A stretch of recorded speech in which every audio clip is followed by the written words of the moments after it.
Se inicia la sesión. Muchas gracias, senador Chaguán. Saludar al senador Fidel Espinosa, también que nos acompaña en esta comisión. Por favor, secretario, la cuenta. Gracias, presidenta.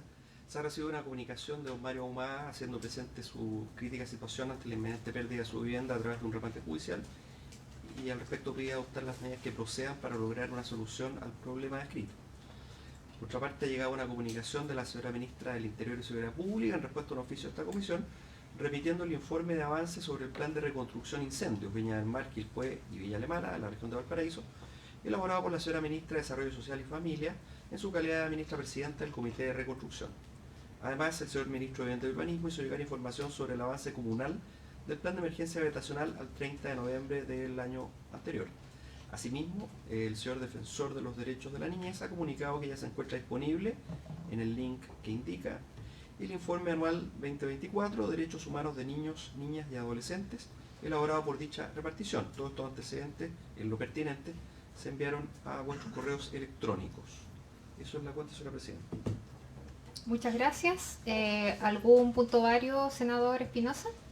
Sí, me gustaría, así como muchas veces en esta comisión solicitamos gestiones al ministro, o muchas veces se genera alguna crítica por alguna situación que ocurre, también valorar enormemente los esfuerzos que está realizando el gobierno para proseguir exitosamente el plan de emergencia habitacional. En el caso de Yanquihue, quiero en nombre de los 7 comités que enviaron en su momento una carta a esta comisión,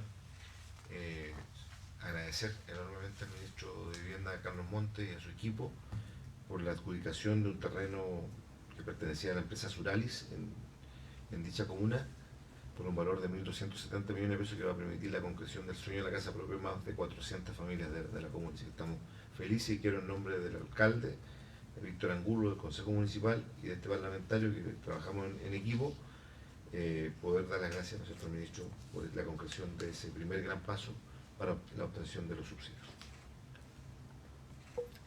Saludar también aquí a las personas que se encuentran conectadas de manera telemática. Janet, asesora del ministro Montes, y Pablo Contucci. Yo también puntos varios. Lamentablemente no son agradecimientos, al contrario, son solicitudes, las mismas que he planteado durante estos 3 años de gobierno. Servio de la región de los Ríos necesita un director titular para que se tomen decisiones que son muchas veces políticas, para poder avanzar con distintas demandas desde lo institucional, como es el trabajo con los funcionarios y las demandas que tienen los funcionarios, hacia el trabajo que se tiene que desempeñar desde la institución hacia los comités de vivienda. Comité de Vivienda Altos de Neltume sigue esperando durante ya 3 años que se logre concretar el traspaso de un terreno que es de bienes nacionales. Nunca tuvimos respuesta de la ministra de Bienes Nacionales, que hoy día tengo entendido que ya no está en el cargo, ¿cierto? Espero que el titular sí tome la decisión positiva de hacer el traspaso de este terreno al comité, que lleva cerca de 10 años trabajando por poder contar con un terreno y avanzar con el proyecto de construir sus viviendas. Este terreno fue traspasado, fue autorizado técnicamente en la administración anterior, pero esta administración hoy día lo tiene detenido. Y por otro lado, Comité de Vivienda Paraíso de Coñaripe, también comité que está conformado por ya 25 años, muchísimo tiempo. Cuentan con subsidio, cuentan con terreno. Hoy día necesitan que se avance con la etapa de la expropiación para contar con el acceso hacia el terreno. Los recursos hoy día están, y durante un año no se ha podido avanzar con la etapa final que corresponde a la compra, o en este caso a la expropiación de este acceso. Podría seguir enumerando comités de vivienda, pero yo me quedo con estos 2 que son los que la han pasado más mal, porque son temas que solamente necesitan voluntad política para avanzar, y no ha habido esa voluntad. 3 años. Este es el 4.º año de gobierno, por lo tanto yo espero que hoy día sí ocurra un cambio, pero para eso se necesitan representantes que tomen decisiones en la región, y esos representantes hoy día no están en Los Ríos.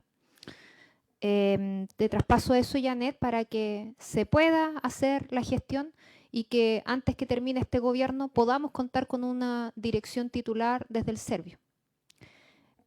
Avanzamos con el primer punto de la... Sí, adelante, Janet. Buenos días, muy feliz año a todos y todas. Una buena noticia, senadora. Tenemos directora titular en Los Ríos. Nevenka Donoso. Se escucha.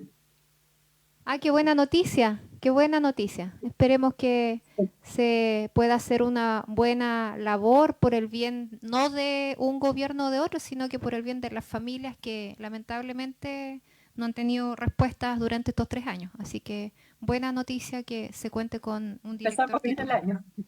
Sí, eso. Gracias. Bueno, ahí te encargo estos 2 comités que te acabo de mencionar y hay otros requerimientos que yo le he planteado también a la subsecretaria que espero puedan ser acogidos. Partimos con la tabla entonces. El primer punto de la tabla es comenzar el estudio del proyecto de ley en primer trámite constitucional, iniciado en moción de los honorables senadores Gatica, Espinosa, Kusanovich y Sandoval, que modifica el decreto de ley número 3516 de 1980, que establece normas sobre división de predios rústicos para incorporar una excepción al límite de superficie establecido para la subdivisión de dichos inmuebles, boletín número 16.915-14. Invitado sobre este punto expondrá la analista de la Biblioteca del Congreso Nacional, la señora Verónica de la Paz. Adelante. Senadora, senador, buenos días, resto del equipo también. ¿Tú me puedes ir cambiando las páginas ya? La siguiente, por favor. Sí.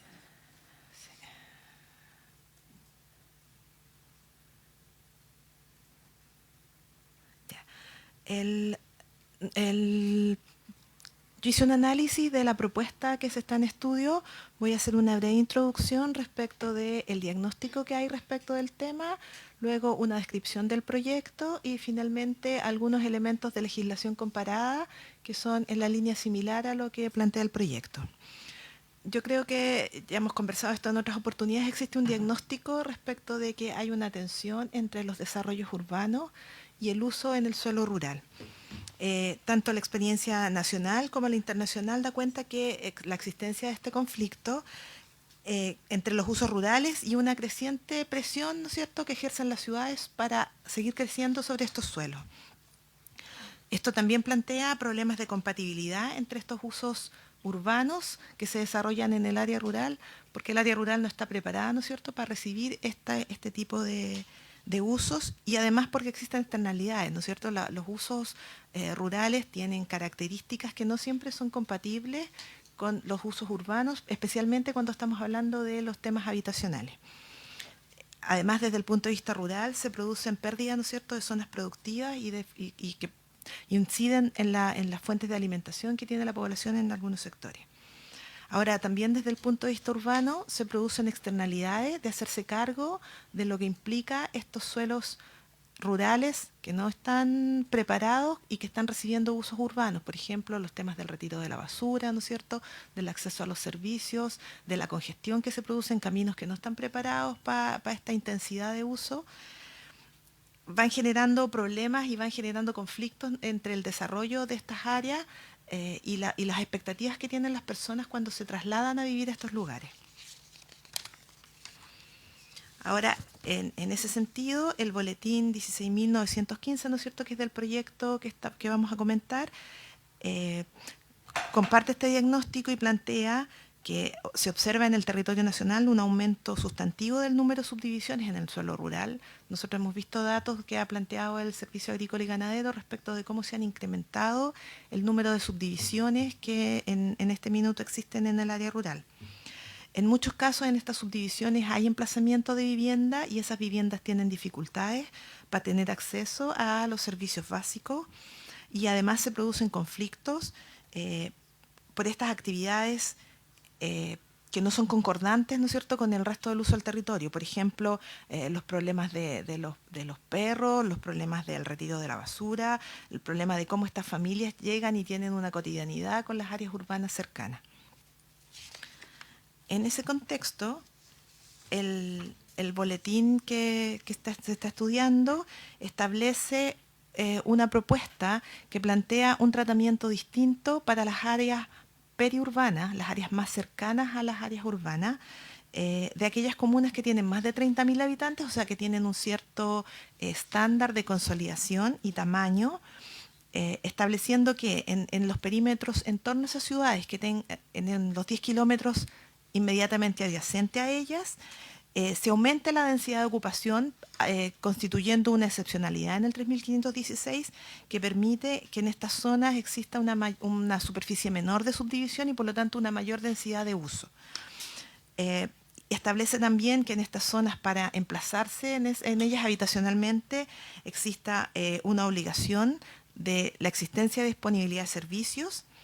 Establece una estructura de ocupación condicionando el uso de estas áreas a que existan rutas, caminos públicos que las hagan accesibles y limitando el distanciamiento que puede existir entre estas rutas y las servidumbres de paso, de manera que estas servidumbres tengan una extensión máxima de 500 metros, de manera de evitar que con este mecanismo empecemos a poblar sectores muy distantes desde las rutas principales.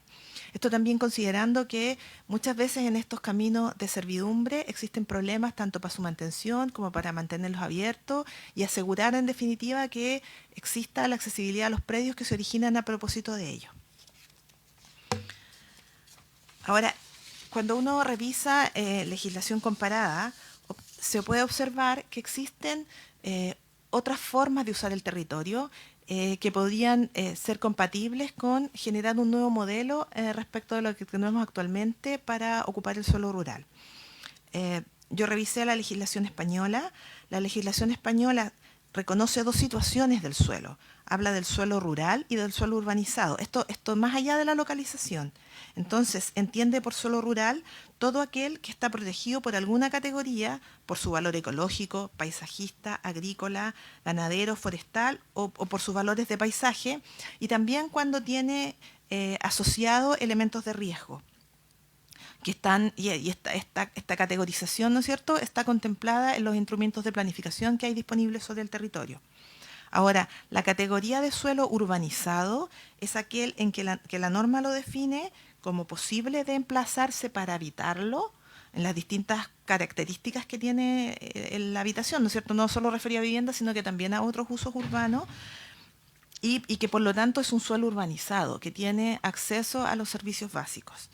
Ahora, con estas condiciones, el emplazamiento en el área rural, en el área fuera de las ciudades, me refiero, un poco independiente de la localización, queda siempre condicionada a que ese suelo disponga de esta infraestructura y que el instrumento de planificación explícitamente señale que uno se puede instalar ahí. Entonces no queda sujeto a una acción individual, sino que hay una planificación respecto de, en estas áreas fuera de las ciudades, donde se pueden emplazar las viviendas. Y por lo tanto eso también condiciona que existan características mínimas para eso. Ahora, es importante también tener presente que en España, a pesar de esto, también se han producido situaciones como las que hemos visto acá en Chile de ocupaciones mediante parcelaciones, este sistema de la irregularidad que vemos y que también se está abordando. Otra forma de ocupación es, por ejemplo, el caso argentino. Ahí la norma contempla las categorías urbanas que corresponden a las categorías urbanas urbanizadas y semiurbanizadas, esto en relación a la densidad de la ocupación, y a las categorías rurales y de usos complementarios al área rural. En esa legislación se entiende una intensidad de ocupación como la que define las formas de ocupación y define tres tipos: las categorías dispersas en el territorio, las categorías agrupadas y con una intermedia de una semiagrupada. Y además la norma contempla formas expresas para instalarse fuera de los centros poblados. Y estas son las zonas, definen su planificación las zonas residenciales extraurbanas, que son asentamientos de menor intensidad de uso, o sea, de menor densidad, y algunos con carácter no permanente. Y otra fórmula es esta idea de los barrios cerrados o clubes de campo, que asocian las formas de uso de vivienda, ¿no es cierto?, con lotes comunes asociados principalmente a áreas de servicios, de distracción, de recreación. En estas áreas es importante tener en cuenta que se busca juntar las áreas que corresponden a los usos habitacionales, ¿no es cierto? Entonces se define para ellos el número de viviendas posibles, las áreas que tienen que tener estos lotes individuales y las áreas mínimas que tienen que tener estas áreas comunes o destinadas a usos comunitarios.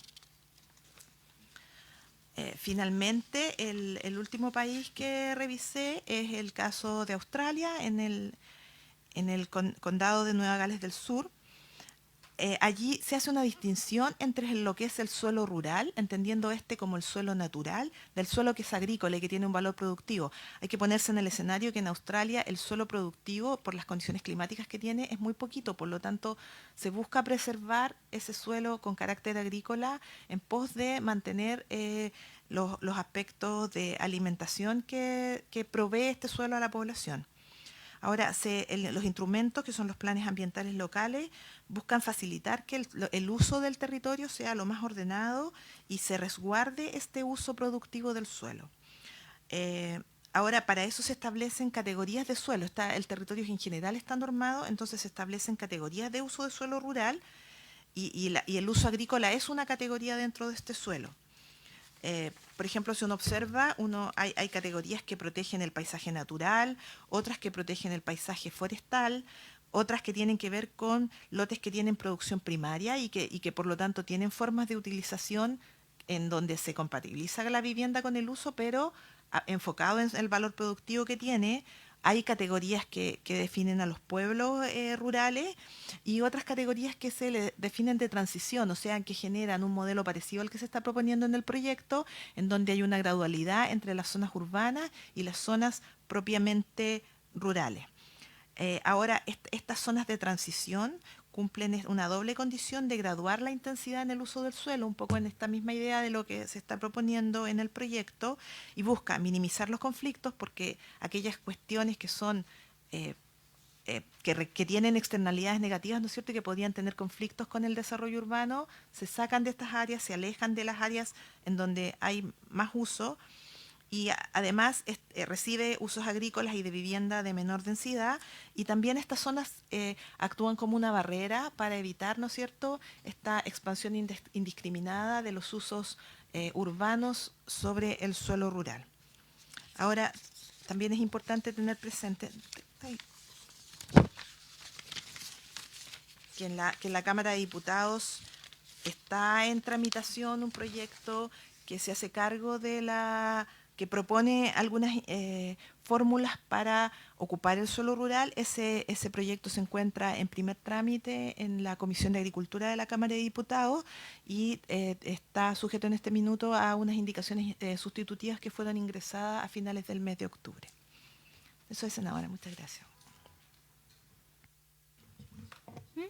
Muchas gracias. ¿Alguna consulta, intervención de parte del senador Espinosa? Sí, la verdad que este ha sido un tema de una discusión larga que se ha generado no solo en esta comisión, sino que en el Parlamento durante este año. O sea, los resultados que ha generado, ¿no es cierto?, la decisión que se adoptó desde el Ministerio de Vivienda y el Ministerio de Agricultura han sido simplemente desastrosos, porque, primero, han imposibilitado que familias incluso humildes puedan vender una parcela o dos parcelas para mejorar su calidad de vida en el campo. Estamos hablando de personas que pueden tener 30, 40 hectáreas en el campo y hoy día están imposibilitados porque los servicios agrícolas y ganaderos colocan todas las trabas del mundo a través del SAC, se colocan todas las trabas para no permitir que esa persona mejore su calidad de vida. Una parcela que antes costaba 3 millones, 5 millones de pesos y que hoy día cuesta 30, le significaría a un pequeño agricultor tener ingresos por 60 millones de pesos para vivir quizás los últimos 10 o 20 años de su vida de mejor manera. Y hoy día la política que se ha adoptado ha sido nefasta en este sentido. Hay loteadores que hoy día les están embargando incluso sus propiedades y personas que hoy día están pidiendo que se les responda por las compras que hicieron de esas parcelas. O sea, la verdad que yo no logro comprender. Yo sé que hay un proyecto de ley en la Cámara que va en una línea absolutamente, yo diría, contrapuesta a lo que aquí mismo conversamos en esta comisión. Algún momento va a llegar acá y ahí lo analizaremos. Pero creo que efectivamente aquí se le ha hecho un daño con el pretexto, ¿no es cierto?, de decir de confundir, porque aquí se ha confundido el loteo brujo con la parcelación. Y eso ha sido un error desde mi punto de vista garrafal que se ha cometido. Muy distinto es el loteo brujo, en donde en media hectárea se colocan 30, 40 casas de una parcelación que cumple con todos los requisitos, como muchas veces lo he dicho en esta misma comisión. Requisitos de caminos apropiados, luz, factibilidad de agua, incluso hoy día fibra óptica, que es necesaria y fundamental para ir a vivir al campo. La situación es tremendamente lamentable. O sea, yo tengo en mi zona solamente más de 1000 casos de personas, ¿no es cierto?, que están hoy día imposibilitadas de poder acceder al derecho, creo yo, de vivir en el mundo rural.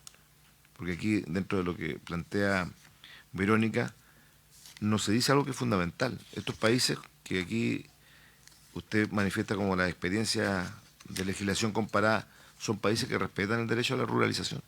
Y aquí no se está respetando.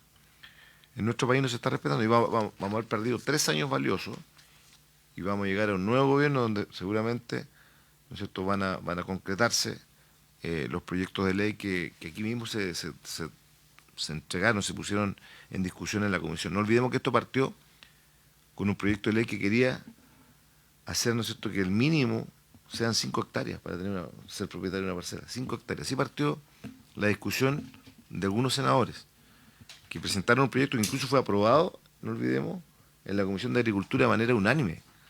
O sea, eso era lo más discriminatorio que yo he escuchado en la vida. O sea, ¿quién podría hoy día comprar 5 hectáreas en Valdivia, en Puerto Montt, en Yanquihue, en Rancagua? Nadie. Menos mantenerla, porque mantener una parcela cuesta dinero. Después presentaron, o sea, el ministro de Venezuela aquí vino a esta comisión a decir que, dentro de todas las cosas absurdas que ha planteado, vino a decir a esta comisión que los perros asilvestrados eran producto, ¿no es cierto?, de las parcelaciones. Hasta ese nivel hemos llegado. Los perros asilvestrados, o sea, las personas que viven en parcelas, o que vivimos en parcelas, tenemos nuestros animales y los cuidamos. Entonces, la verdad que aquí han sido obtusos con este tema de parte del gobierno. Claro, la gran mayoría de los ministros o de las autoridades tienen hoy día sus parcelas mucho cerca del lago. Ya no les interesa que otras personas tengan el derecho a vivir, ¿no es cierto?, en un ambiente propicio. Yo creo que es un derecho vivir en el campo, tener la posibilidad de dejar la congestión vehicular de una ciudad y tener la posibilidad de ahorrar, porque esto no es para la clase alta. Conozco miles de casos de personas que están pagando sus parcelas con un crédito hipotecario. Entonces a esas personas se les ha negado en este gobierno la posibilidad. Incluso, con esto termino, quiero decirte que estuve reunido con el director del SAC de mi región el día lunes de esta semana, el 6 de enero, y me decía que los únicos casos en donde puede haber un poco de agilidad en la entrega es cuando la persona que está optando a tener su parcela demuestre que tiene un cáncer o demuestre que tiene una enfermedad letal. ¿De qué estamos hablando? O sea, un trámite que podía demorarse normalmente 4 o 6 meses, hoy día lo están haciendo demorar 2 o 3 años. ¿Para qué? Todos sabemos cuál es el objetivo de fondo.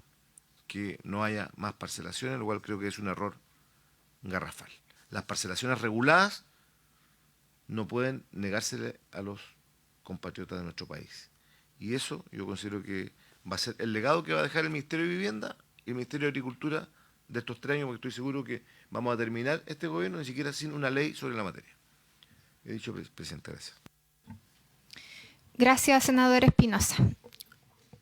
Me sumo también a sus palabras. ¿El Ejecutivo quiere intervenir?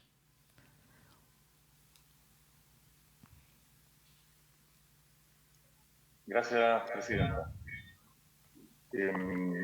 Sí, solo que decir que creo que el proyecto de ley que consiste en un solo artículo, es un artículo complejo, pero como lo vimos en los casos internacionales que presentó Verónica, y como también hemos visto en otros casos internacionales que hemos conocido, y también comparándolo con la situación real que hay en el país, en este momento con el impacto que tiene la parcelación a lo largo de todo el país, en las 16 regiones,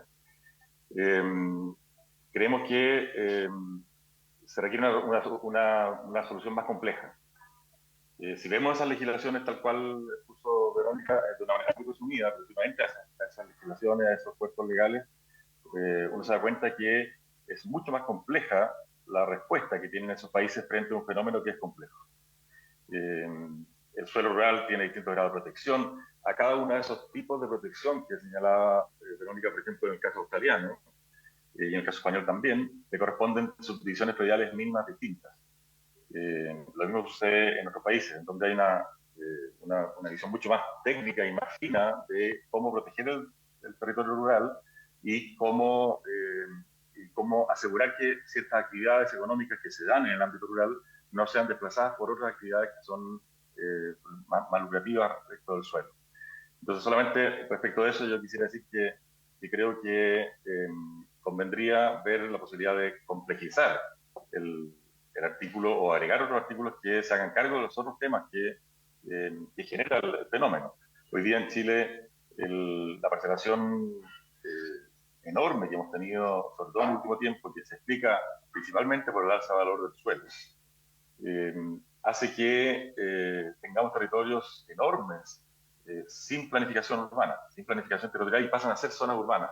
Vallenar tiene un territorio superior a la superficie de la ciudad, contigua, ocupado bajo el mecanismo de parcelaciones, en el cual además se suma el fenómeno de los grupos que señalaba el senador Espinosa recién.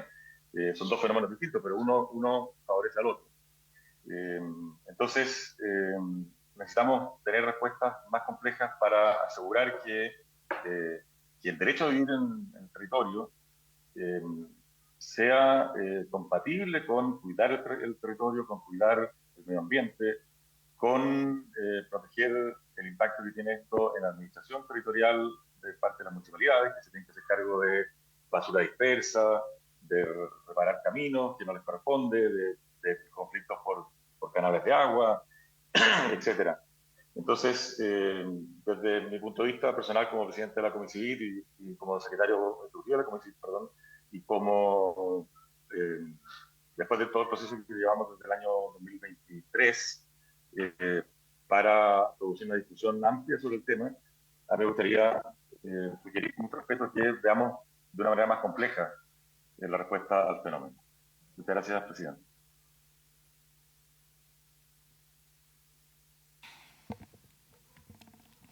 Muchas gracias. Janet, ¿algún comentario?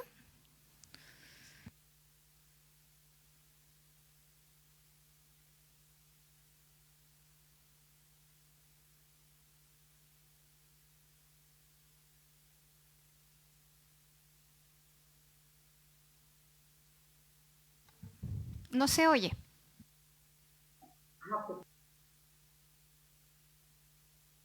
No, presidenta. Ok, gracias. No sé, miren, yo en realidad lo que recomendaría es que, o sea, lo que propongo, a ver si se acoge esta propuesta, es que pudiéramos establecer una mesa técnica, en este caso, entre nuestros asesores, ¿cierto? Los asesores de los parlamentarios, más asesor del Ejecutivo, para ver cómo avanzamos con esta propuesta de ley y entendiendo en realidad de que hay tanta incertidumbre, si y no es posible de que durante 3 años se hayan frenado en ciertos territorios las parcelaciones que hoy día están establecidas por ley. O sea, en el marco de lo regular, hoy día eso se está rechazando. Y rechazando no diciéndoles que no, sino que paralizando las revisiones de los proyectos, ¿ya? Paralizando la revisión de los proyectos. ¿Por qué? Porque se recae las responsabilidades, es quienes tienen que revisar, y quienes tienen que revisar les da susto, en este caso, aprobar una carpeta de parcelación, ¿ya? Contando con todas las reglas que corresponden. Entonces, yo creo que no podemos seguir esperando 3 años, 8 años más, o sea, o nos colocamos las pilas ahora y zanjamos este tema, o esperamos a que llegue otro gobierno. Yo creo que si estamos aquí es para que avancemos en estos tipos de situaciones, y si hay tantas personas, agricultores, campesinos, que están complicados con esto, que necesitan recursos, que se les priva la libertad de poder en realidad hacer una parcelación, una inversión porque lo necesitan o porque quieren, si al fin y al cabo es eso. No pueden haber requisitos hoy día, si esto no está establecido por ley, requisitos para que puedan parcelar. Así que yo propongo eso, no sé si está de acuerdo la comisión para que podamos avanzar y establecer un plazo, en este caso, para poder tener respuesta. Yo creo que 2 semanas más y ver cómo avanza esta mesa técnica. ¿Les parece? Perfecto. Secretario, ¿algún comentario? Sí, ahí lo colocamos. No. Senador Espinosa. No, solo un comentario respecto a lo que decía don Pablo, a quien le reconozco, ¿no es cierto?, todas sus características profesionales que lo han llevado hoy día a ser el secretario ejecutivo de esta comisión, pero yo creo que lo que no se hizo, y creo que fue el error, don Pablo, por parte de ambas carteras, vivienda y agricultura, fue desde mi punto de vista colocar en un mismo saco todos los territorios del país y las vicisitudes de cada una de sus regiones. Yo creo que ese fue el error principal. No tengo ningún problema, ¿no es cierto?, en que se pongan, como dije recién, mayores regulaciones. Que si es necesario, ¿no es cierto?, un porcentaje de esa parcela tenga que tener un uso productivo agrícola, eso incluso puede ser algo positivo para las propias familias. O sea, que no quisiera tener en su parcela un invernadero para tener allí sus productos que después no la va a comprar a la feria, sino que los tiene en su propio huerto. Eso no es el problema. El problema es que las vicisitudes de los territorios son totalmente diferentes y las parcelaciones que hay a lo largo del país tienen características muy disímiles. Y aquí, como dice la presidenta, aquí lo que se hizo fue pasar por arriba de la ley a través de reglamentos y decretos que sacaron los ministerios para paralizar todo. Y hoy día incluso, para hacer que la tramitología sea excesiva, burocrática y cansadora. He tenido casos, repito, de personas que han tenido un cáncer y que desean vender por razones médicas y han tenido dificultades. Ahora colocaron el criterio, porque en esta comisión logramos el compromiso del señor director del SAC, que reconoció en esta comisión, además, don Pablo, que había corrupción en el SAC, donde habían funcionarios que sacaban en 6 días carpetas, con cobros de dinero como ocurrió en Puerto Vara y Puerto Montt, y seguramente en otros lugares del país. ¿Sabe cuáles fueron las sanciones que tuvieron esos funcionarios? ¿Sabe, presidenta? Las sanciones fueron bajas en su remuneración en un 20%. O sea, ¿qué señal estamos dando al gobierno para funcionarios corruptos que han recibido recursos y que cobran 700, 1.000 pesos a 1.000.000 de pesos por agilizar una carpeta? O sea, esa es una señal horrible que yo voy a denunciar cuando tengan mi poder, ¿no es cierto?, los antecedentes que dan cuenta que yo, porque ni siquiera lo han querido, ya los pedí por transparencia, pero no lo han querido ni siquiera entregar por parte del SAC ni del Ministerio de Agricultura. Pero las sanciones fueron irrisorias. Para mí, un funcionario público que comete un acto de ese tipo tiene que ser destituido de manera inmediata, porque es una afrenta, una aberración, una vergüenza, y si queremos combatir la corrupción de verdad, ese tipo de actos no lo podemos permitir. Y eso está ocurriendo. Baja en las remuneraciones. Esto es como lo que nos pasó hace poco tiempo, disculpe que dé un ejemplo diverso, en un gobierno que se dice feminista y que en la práctica, ¿no es cierto?, cuando sanciona hace poco a un funcionario del MOP de los Lagos, le aplica lo mismo. Condenado, o sea, el sumario determina, ¿no es cierto?, las acciones que cometió contra una funcionaria pública del MOP, y la sanción fue 25% de sus remuneraciones de un mes. Eso es una vergüenza. Tan vergonzoso como lo que acabo de decir del SAC. Presidenta, muchas gracias. Bueno, entonces damos por cerrado el primer punto de la tabla. Avanzamos con el segundo punto. ¿Sí? Secretario, adelante nomás. Vos.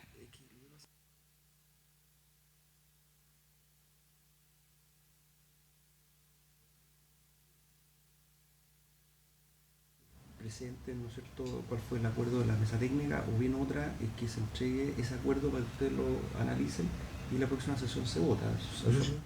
Hagamos eso entonces. ¿Quién va a exponer?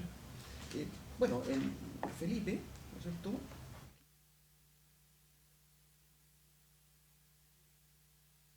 Ok. Sí. No, solamente Avancemos. estamos viendo el procedimiento respecto al punto 2, Janet. Solamente era eso. Sí, ya. Entonces, el punto 2 dice continuar el estudio del proyecto de ley en segundo trámite constitucional que modifica la Ley General de Urbanismo y Construcciones para ampliar la garantía exigida al vendedor de los actos jurídicos destinados a la adquisición de un bien raíz, boletines número 15.084-14 y 16.793-14 refundidos. Vamos a escuchar entonces la exposición del resultado de la mesa técnica. Favor indicar nombre antes de partir con la intervención y luego opinión del Ejecutivo y quienes más quieran. Y en la próxima sesión entonces podríamos colocar esto para votación. Adelante. Buenos días, Presidenta. Buenos días, senadores. Felipe Pereira, asesor legislativo. En esta mesa técnica participó el Ministerio de Vivienda y Urbanismo, participó la Biblioteca del Congreso y participaron asesores legislativos de los senadores Espinosa, Kusanovich, Sandoval y senadora Gatica. El resultado de la comisión es el siguiente: son 6 propuestas de indicación que se recomienda que se presenten. Son las siguientes. La primera es una precisión respecto del objeto. Disculpa, ¿esto con el beneplácito del Ministerio? Sí, Ya. está en un acuerdo de unánime de todas las personas que integraron la comisión. Una breve explicación entonces de las indicaciones que se proponen, son 6. La primera es una precisión respecto del objeto de la garantía, asegurar la restitución del anticipo y reemplaza la frase final de la letra D. La segunda, en lo formal se refunden las letras D, E y F, se elimina la frase inicial en concordancia con la indicación 1, se elimina la mención a que las cláusulas puedan ser modificadas unilateralmente por el promitente vendedor y se reemplaza la expresión cualquier pago futuro, que resulta imprecisa, pues puede extenderse incluso a dividendos o pagos posteriores en la entrega del inmueble. La tercera indicación, se precisa la terminología, no es la celebración del contrato de promesa lo que se sujeta a una condición, sino sus efectos. La cuarta, se recoge la sugerencia de Ventur Moreno Abogados en el sentido de restringir la facultad del promitente comprador para mandatar al promitente vendedor a resiliar o cambiar las características del contrato de compraventa o del inmueble. Quinto, se eliminan las plataformas digitales atendida la factibilidad de acceder a plataformas simplificadas de firma electrónica avanzada. Y por último, la sexta propuesta de indicación, se aclara que el procedimiento sumario se aplicará no solo a los incumplimientos de las obligaciones previstas en el artículo 138 bis, como la contratación del seguro, sino en general a la contravención de las obligaciones derivadas de promesas sobre inmuebles sin recepción definitiva. Esto fue el trabajo de la comisión de al menos 3 sesiones y también fueron consideradas las presentaciones que hicieron distintos gremios en la comisión y la exposición que hicieron 2 mocionantes, que fueron los diputados Cristian Matesón y Juan Manuel Fuenzalía. Eso, Presidenta. Por mi parte, no tengo mayor duda. Senador Espinosa. Felipe, la pregunta que le haría por su intermedio a Felipe, presidente, sería que lo que entiendo es que estas indicaciones van en la línea de ampliar o de potenciar mayormente, ¿no es cierto?, las garantías que le vamos a exigir al que vende. Claro, aumenta las garantías del promitente comprador. Claro, del comprador. Sí. Tiene más garantía el comprador, claro, tiene razón. El comprador tiene más garantía y estas indicaciones van en la línea, obviamente, de profundizar algunos aspectos que el proyecto mismo dejaba como ambiguos. Exactamente. Ya. Excelente. Janet, ¿alguna consulta o comentario? Presidenta, sí. Bueno, tal como ha señalado Felipe, este fue un trabajo consensuado entre los asesores, la biblioteca y el Ejecutivo. Yo creo que se hicieron importantes ajustes que parecen menores, pero son bastante importantes para mayor precisión del proyecto de ley. También agradecer a la Secretaría de la Comisión que nos hizo algunos comentarios. Con su experiencia nos ayudaron bastante. Así que solo como Ejecutivo pedir que la próxima semana pudiéramos despachar el proyecto de ley. Ok, muchas gracias. Gracias a usted. ¿Algún otro punto vario? ¿No? Ya, estamos ok, entonces damos por finalizada la comisión.